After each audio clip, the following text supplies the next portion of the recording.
Pero hablemos de cómo motivar a los jóvenes, a los más pequeños sobre todo, cómo generar nuevos aprendizajes. Ustedes saben que la pasada semana se realizó un evento muy interesante que se llamó Enlace 360. Fue en el Antel Arena. Se convocaron a miles de docentes y estudiantes de docencia para discutir los nuevos aprendizajes, los aprendizajes del futuro, los desafíos en materia de educación que se nos plantean hoy, a partir de hoy en adelante, ¿no? Con lo que tenemos a mano, que es la tecnología, pero no alcanza con eso. Tenemos a un investigador en piso que se ha formado en Europa, que es investigador asociado de la Universidad de Oxford, que es el director, además, del Plan Ceibal en nuestro país, docente también en una de las escuelas de Montevideo. Muy bienvenido, Cristóbal Cobo, es un gusto. Pero sos chileno, ¿no? Naciste en Chile. ¿Cómo estás? ¿Qué tal? Buenos días. Sí, soy chileno y soy director del Centro de Estudios Fundación Ceibal, no del Plan Ceibal, solamente para no mezclar. Bien, del Centro de Estudios de la Fundación Ceibal, perfecto. Cristóbal, pero si sos docente en una escuela aquí en Montevideo también. Doy ¿no? clases en universidades, sí. Ah, en universidad. Sí. Bien, no, te teníamos acá con una información en un portal. Bueno, Cristóbal, estuviste disertando en el Antel Arena, en este gran evento de Enlace 360. Sí, ¿Cuál sí. fue el título de tu exposición y cuál fue el propósito para contagiar a docentes que estaban allí presentes? Yo diría que lo de la semana pasada fue una especie como Copa Mundial de Educación. La verdad es que había una conexión con esta idea de furor, de sentirse contento, de sentir espacio de comunidad, de querer mostrar lo que se estaba haciendo. Y en ese sentido fue un espectáculo súper interesante de aprender y compartir experiencias. Mi presentación en particular tenía que ver con pensar cuáles son los desafíos de la educación del mañana, que no se agotan tanto en una tecnología u otra, sino que poner en el centro la curiosidad y la creatividad como un vehículo para explorar mucho más allá de lo que te puede enseñar la escuela. Claro, porque vos además haces una reflexión bien interesante, o sea, trabajás en el Plan Ceibal. Hoy le damos todos una importancia brutal al tema tecnológico, pero vos en realidad tu postura es el mejor aprendizaje no es la tecnología en sí. La tecnología es una herramienta. Uno puede generar aprendizajes importantes, quizás mucho más en la experiencia, en lo emocional, que únicamente basándonos en lo que nos puede dar la tecnología. ¿Cómo es un poco tu visión desde ese punto de vista? Mira, yo soy un entusiasta crítico de la tecnología. Al que no le gusta la tecnología le digo que tiene que estar abierto, y al que es muy entusiasta de la tecnología le digo veamos los lados B de la tecnología. Me parece que discutimos demasiado tecnología cuando pensamos en educación. Un buen uso de la tecnología hace que la tecnología sea invisible, sea transparente, y lo más sustantivo sea el proceso de enamorarse de aprender, que creo que es el tema de fondo. Entonces, cuando realmente uno se enamora de aprender, como el ejemplo del fútbol, da lo mismo lo que tengas a disposición, tú siempre vas a buscar más, siempre vas a querer seguir aprendiendo en un proceso de manera permanente. Y entonces eso permite que la experiencia de aprendizaje, ahora sí, con tecnología, puede ser mucho más transversal y permanente, más allá de una cantidad de minutos en una clase o en un espacio en particular. Ahora, no se puede, los problemas de sonido que estamos intentando solucionar. Cristóbal, sí. ¿no se puede aprovechar esa predisposición, esa apertura que tienen niños y adolescentes, ¿no?, a recibir una cantidad de información en pantallas y tener movilidades y trabajo en equipo para profundizar los contenidos de la escuela, los contenidos del liceo? La respuesta es sí, y yo te diría está ocurriendo. Cuando le negocias con los estudiantes un tema que pueda ser relevante para ellos o para la comunidad y activa su interés, no hay límite, no hay límite. O sea, la pasión por buscar, explorar, compartir, negociar, yo creo que hoy día ocurre. Cuando uno va a ver una escuela donde se generan esas condiciones, eso yo te diría que ocurre, y ocurre mucho más allá de la cantidad de horas que son las clases.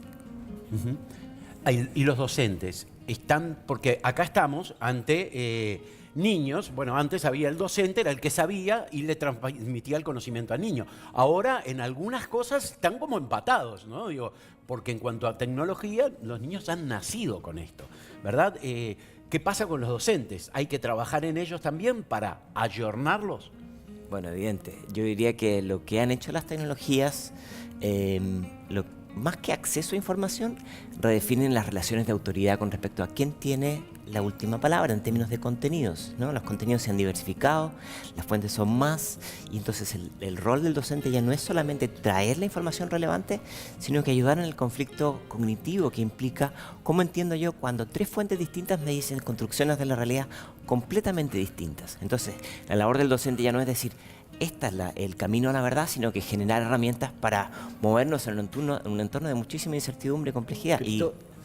Sos chileno, estudiaste en Inglaterra, en México, en Barcelona y vivís en Uruguay. Por lo menos estás acá en Uruguay. Y acá en nuestro país te habrá llegado obviamente la discusión.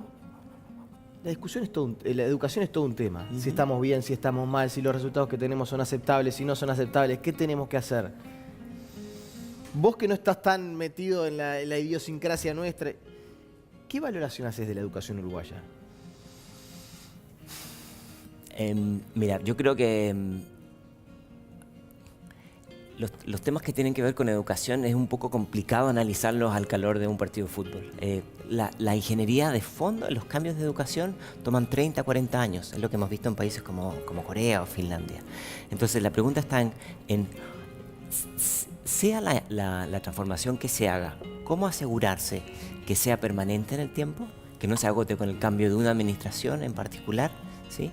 Y evitar las modas. ¿Cómo hacemos que vayamos más allá de un cambio específico, de un arreglo, de una metodología o de una tecnología y hacer cambios transversales y profundos? ¿Cuáles son los cambios transversales y profundos? Por ejemplo, esto que decíamos, cambiar el rol del docente, no solamente como la persona que tiene que encargarse de cubrir los contenidos de los programas curriculares, sino que favorecer el descubrimiento. ¿Sí? Es decir, que el aprendizaje no se limite a lo que te da el contenido, porque hoy día los contenidos se renuevan de manera más rápida, la división disciplinar no necesariamente responde hoy día a los problemas, hay que analizarlos de distintas dimensiones, etc. ¿Qué puedo decir del Uruguay de lo que yo he visto? Lo que pasó la semana pasada. Detrás de eso hay una metodología no de un cambio pequeño, puntual, sino que un cambio en el lenguaje, un cambio en el ecosistema. Se redefine el rol de la escuela, las escuelas trabajan en red. Lo que importa no es solamente lo que cubres, sino lo que descubres, no solamente los contenidos, sino que también las competencias, no es uno u otro, ¿no? Apostar a la idea de un estudiante que sea un explorador y también darle herramientas al docente para que juegue en estas nuevas reglas del juego. Este concepto de explorador, ¿no? Porque vamos a cosas que, a ver, para que todos podamos entenderlo, más allá si estamos en esto de la educación o en la docencia, simplemente madres, padres, que tenemos a nuestros hijos y que nos preocupa el tema de la educación. Lo que estás explicando también en cierto punto, para que lo podamos sentir cada uno, es que los niños aprenden en el aula, pero aprenden fuera del aula. Aprenden con una tablet o sin una tablet. Aprenden con las experiencias que viven, ¿no? Entonces, si no es solo adquirir conocimiento como una enciclopedia, como era antes, como fue durante tanto tiempo, ¿no? Que era asimilar información, ahora, ¿qué es lo que deberíamos, hacia dónde nos deberíamos dirigir? ¿Cómo debemos encarar a ese niño más allá de lo que pueda sentarse, ¿no?, en un pupitre y escuchar a un docente? ¿Qué otras cosas debemos valorar? Mira, con los niños, pero también con los adultos. La experiencia de aprendizaje tiene un trozo bastante específico que tiene que ver con la educación formal, lo que te enseñan en el aula, y el enorme resto es lo que tú aprendes durante la vida, lo que se llama el aprendizaje informal o no formal. Entonces, una buena clase te genera los cimientos para que tú puedas, cuando aprendas algo en otro contexto, lo puedas vincular y puedas pensarlo. Entonces, hoy día las tecnologías nos amplifican las posibilidades de tener un aprendizaje más rico en el aula, más experimental, más exploratorio, pero más allá de eso, muchas de las cosas más interesantes con tecnología ocurren en el hogar o cuando los chicos están entre amigos explorando otras cosas. Ahora, esto no significa que la responsabilidad del aprendizaje es solamente de el docente y del que imparte la tecnología. La familia juega un papel fundamental. Muchas veces vemos que el tipo de apoyo que reciba el niño en el hogar es el gran predictor, mucho más allá de lo que puede hacer un docente o no.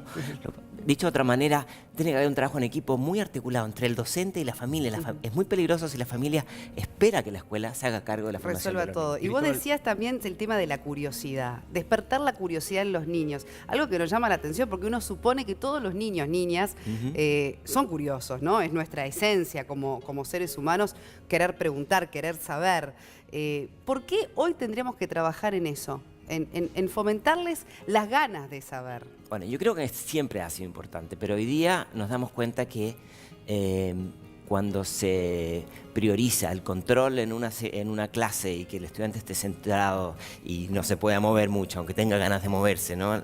La proxémica, o quiera preguntar algo y le da miedo que lo castiguen por decir algo tonto, o pone una respuesta que sale de lo correcto, entonces lo penalizan, son distintas maneras de ir opacando la curiosidad. ¿Y por qué es importante la curiosidad para ir a tu pregunta? Porque hoy día, sea cual sea la información que tenemos, lo más probable es que quede obsoleta.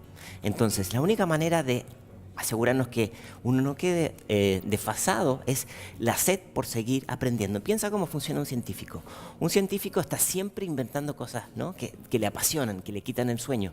Y probablemente cuando llega al final de su experimento, con lo que se queda es con nuevas preguntas para seguir explorando. Entonces, si lo traemos a la educación, no es tanto cómo aprendiste lo que te enseñaron, sino cómo eso te detonó nuevas preguntas, que es lo que nosotros en la vida profesional después seguimos haciendo, seguimos aprendiendo por nuestra cuenta, ¿no? Ahora, es un desafío porque nosotros cuando jugábamos de chico agarrábamos una piedra y esa piedra era un auto, podía ser un avión, podía ser un barco, podía ser una piedra también. Es decir, había un juego simbólico. Sí. Esa piedra simbolizaba una cantidad de cosas. Hoy estamos viviendo en un mundo totalmente literal. Los niños juegan con un auto si es un auto. Las pantallas que utilizan son cuanto mejores sean los gráficos, mejor. No estamos justamente ante un desafío, porque me imagino que ese simbolismo genera la curiosidad, pero ahora cuando está todo tan dado, es todo tan literal, no estamos ante justamente ese desafío de superar esa literalidad para generar una cuestión mucho más, de repente, un mundo más rico, Claro, el más tema de la simbólico. imaginación, ¿no? Claro, Me imagino. cuando hablamos de creatividad, de innovación, eso está en ese terreno, no está en el terreno de lo literal, ¿no? De lo concreto. Mira, yo creo que hoy día los niños tienen una enorme capacidad de poder crear cosas, ¿no? Lo que hacen es una recombinación de información y contenidos, audios, textos de distintos lugares para crear nuevas realidades. O la posibilidad de programar algo significa, o crear un proyecto es transitar de las ideas a la implementación. Yo creo que hoy día existen una enorme cantidad de herramientas. Lo que yo sí estoy de acuerdo contigo es que ese tipo de nuevas posibilidades no puede ir en desmedro de jugar con la piedra, de jugar a la pelota y de leer un libro de texto. Es decir, lo peligroso es irnos por modas o de manera pendular, donde todo lo digital es lo bueno y lo analógico es malo. No, tenemos que construir un buen lenguaje, un buen equilibrio para que haya piedras y haya computación, diría yo. Bueno, ese es un poco a lo que van también ahora, donde quizás le damos demasiada importancia a la ceibalita, por decir algo, usted que forma parte del proyecto, en desmedro de cómo era antes, o otros que al revés, dice, antes se enseñaba mejor, ahora no se enseña como se tiene que enseñar. Y otro punto importante que destacabas es cómo hoy en los centros educativos la diversidad suma, que se ha estudiado cómo, por ejemplo, convivir estos niños con inmigrantes, hijos de inmigrantes que llegan al país, es beneficioso para sus aprendizajes. Lo mismo con distintas situaciones, ¿no? ¿Por qué es importante la diversidad en el aula? Una evaluación recientemente publicada por la OECD, este organismo de cooperación y desarrollo, presentó los resultados de una prueba un poco nueva, que era resolución de problemas en entornos complejos, ¿no? Y de manera colaborativa, que es como vivimos los ciudadanos en el día a día, ¿no? Entonces se le pidió a niños de distintos países que hicieran este experimento de resolver un problema de manera conjunta. O sea, lo que podemos leer eso es, ya no basta el genio arriba de la torre, sino que es trabajo en equipo. Y una de las cosas interesantes que encontró ese estudio es estudiantes no migrantes en escuelas migrantes están mejores preparados para trabajar en entornos colaborativos. Está muy conectado a lo que dices tú. Cuando nosotros aprendemos en entornos de diversidad, aprendemos a escuchar y no solamente a hablar, aprendemos a adaptarnos, a construir empatía, a negociar, estamos en mejores condiciones de aprender a colaborar. La última, el evento que se realizó en el Antel Arena ¿es frecuente en la región? ¿Hay más de estos ejemplos? ¿O de alguna manera Uruguay en esto está un poco despegado de lo que es América Latina, ¿no? Yo me imagino que en otros lugares del mundo debe ser, no sé, me imagino Singapur, que es un ejemplo de evolución educativa en estas últimas décadas. Me imagino que es un poco más frecuente, pero ¿hay de esto o no? Buena pregunta. Yo te diría que prácticamente toda la región está en este lenguaje hoy día de habilidades del siglo XXI.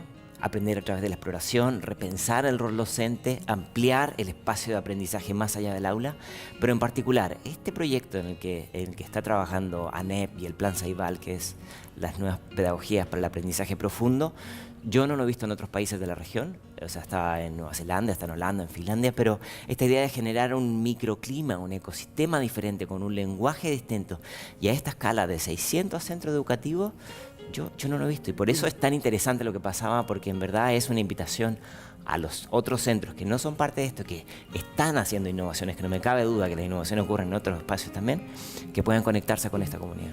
No, pero además lo que decías también, ¿no? No se puede pretender una educación de primer mundo si no hay una formación docente también a ese mismo nivel. ¿Cómo hay que también ponerle hincapié a la formación del docente, ¿no? Porque en definitiva toda esta transformación va a depender mucho de cómo se los prepara a esos maestros, a esos docentes para encarar estas nuevas modalidades, ¿no? Yo creo que en la región tenemos una deuda pendiente ahí, es decir, si queremos mandar astronautas a la NASA, esperamos que los que están en la NASA sean los mejores. ¿Por qué? ¿Por qué no hemos logrado darle como sociedad, y estoy hablando aquí de manera regional, las mejores condiciones para que los docentes sean tratados como profesionales élite, de la misma manera que podrían ser estos astronautas que van a la NASA? Yo creo que ahí todavía nos va a faltar bastante camino. Bien, muchísimas gracias, Cristóbal Cobo, por habernos acompañado esta mañana, ¿eh? Muy bien, Muchas director gracias. del Centro de Estudios de Fundación Ceibal.